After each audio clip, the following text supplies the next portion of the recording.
देश को 3 और वंदे भारत ट्रेन की सौगात मिली। मेरठ लखनऊ समेत 3 वंदे भारत ट्रेन को प्रधानमंत्री मोदी ने हरी झंडी दिखाई। पीएम मोदी बोले, देश आज विकसित भारत की तरफ कदम बढ़ा रहा है। विकसित भारत के लक्ष्य को पूरा करने के लिए दक्षिण भारत का विकास भी जरूरी।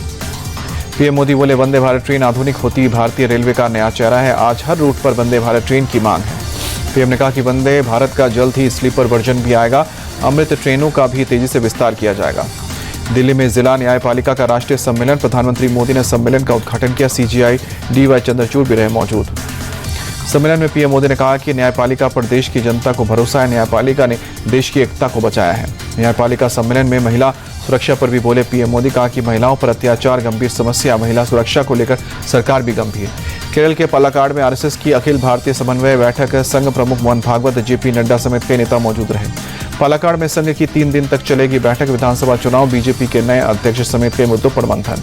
जेएम से निष्कासित नेता लोम्बिन हेब्राम बीजेपी में शामिल हुए। प्रदेश अध्यक्ष बाबूलाल मरांडी की मौजूदगी में पार्टी की सदस्यता ली। हरियाणा चुनाव के बीच शंभू बॉर्डर पर हलचल तेज। किसानों के धरने के 200 दिन पूरे होने पर महापंचायत पंजाब और हरियाणा से ट्रैक्टर लेकर पहुंचे किसान। शंभू बॉर्डर पर किसान पंचायत में पहुंची विनेश फुगाट। किसानों ने विनेश फुगाट को किया सम्मानित। शंभू बॉर्डर पर किसान आंदोलन के 200 दिन पूरे होने पर बोली विनेश फुगाट। कहा कि किसान देश को चलाते हैं, किसानों के बिना कुछ भी संभव नहीं है। देख कर दुख होता है। पश्चिम बंगाल के बांकुरा में डायनामाइट ब्लास्ट हादसे में 2 लोगों की मौत। बीजेपी नेता शुभेंदु अधिकारी ने किया ट्वीट, लिखा कि वीडियो शेयर भी किया। अवैध खनन के लिए बाइक पर डायनामाइट ब्लास्ट। बीजेपी के नेता शुभेंदु अधिकारी ने एनआईए से की मामले की जांच करने की अपील। पश्चिम बंगाल में आज टीएमसी की धरना प्रदर्शन का दूसरा दिन। राज्य के सभी ब्लॉक पर टीएमसी कार्यकर्ताओं का धरना। पश्चिम बंगाल डॉक्टर्स फोरम आज सीबीआई के खिलाफ करेगा प्रदर्शन। शाम को 4 बजे सीजीओ कॉम्प्लेक्स के सामने रेप और मर्डर की शिकार ट्रेनी डॉक्टर के लिए इंसाफ की मांग होगी। बेंगलुरु में कांग्रेस का राजभवन चलो प्रोटेस्ट। राज्यपाल थावरचंद गहलोत के खिलाफ किया प्रदर्शन। सीएम सिद्धरमैया और deputy CM DK Shivakumar शामिल हुए। धर्मशाला में हिमाचल सरकार के खिलाफ बीजेपी का प्रदर्शन। बीजेपी ने टीसीपी नोटिफिकेशन जारी करने का विरोध किया है। बिहार में भूमिहार पर छिड़ा सियासी संग्राम। नीतीश के करीबी मंत्री अशोक चौधरी के बयान पर विवाद। चौधरी ने कहा था कि भूमिहारों ने नहीं दिया अति पिछड़ों को कैंडिडेट की वोट। महाराष्ट्र बीजेपी नेता गणेश हाके के एनसीपी के साथ गठबंधन दुर्भाग्यपूर्ण वाले बयान पर बोले, अजित पवार ऐसी टिप्पणियों को हम महत्व नहीं देते हैं, मेरे भी कार्यकर्ता बोल सकते हैं। सीट बंटवारे को लेकर बोले महाराष्ट्र के deputy CM Ajit Pawar. Seat बंटवारे पर पहले दौर की बैठक हुई है, दूसरी बार फिर होगी। सीटों के बंटवारे के लिए वैकल्पिक योग्यता मानदंड होगी।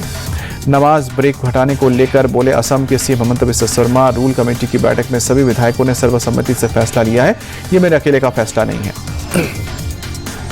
असम में नमाज के लिए 2 घंटे के ब्रेक को हटाने पर बोले एमआईएम नेता असदुद्दीन पठान, ये फैसला असंवैधानिक है। बीजेपी सरकार मुस्लिम विरोधी है, उन्हें हमारे कपड़े, खाने और मदरसे नमाज से नफरत है। सीएम हेमंत बिस्वा शर्मा ने बीजेपी नेता चंपाई सोरेन से की मुलाकात। कहा कि मैं चंपाई सोरेन को असम के लिए निमंत्रण देने के लिए आया था। असम के सीएम हेमंत बिस्वा शर्मा को लेकर बोले कांग्रेस नेता प्रमोद तिवारी, वो रोज एक जुमला निकालते हैं, उन्हें हिंदुओं से कोई मतलब नहीं है। हिंदू तभी खुश होगा जब उसे रोजगार मिलेगा।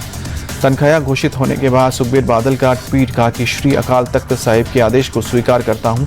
जल्द ही अकाल तख्त साहिब के सामने पेश होकर खीमा की परीक्षण करूंगा। वक्फ बिल के संशोधन के लिए गठित जेपीसी की अगली बैठक 6 सितंबर को। इस बार भी बैठक में मुस्लिम संगठनों को बुलाया जाएगा। आईएएस धर्मेंद्र होंगे दिल्ली के नए मुख्य सचिव। नरेश कुमार की जगह लेंगे। 1 सितंबर से संभालेंगे कार्यभार। न्यूकैसल की पहली मानद वाणिज्य दूत बनी मीनू मल्होत्रा।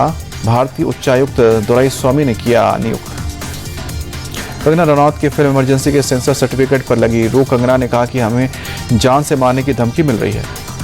फिल्म इमरजेंसी पर कंगना रनौत ने कहा कि इंदिरा गांधी की हत्या को ना दिखाने का प्रेशर, भिंडरवाले और पंजाब का दंगा ना दिखाने का भी दबाव।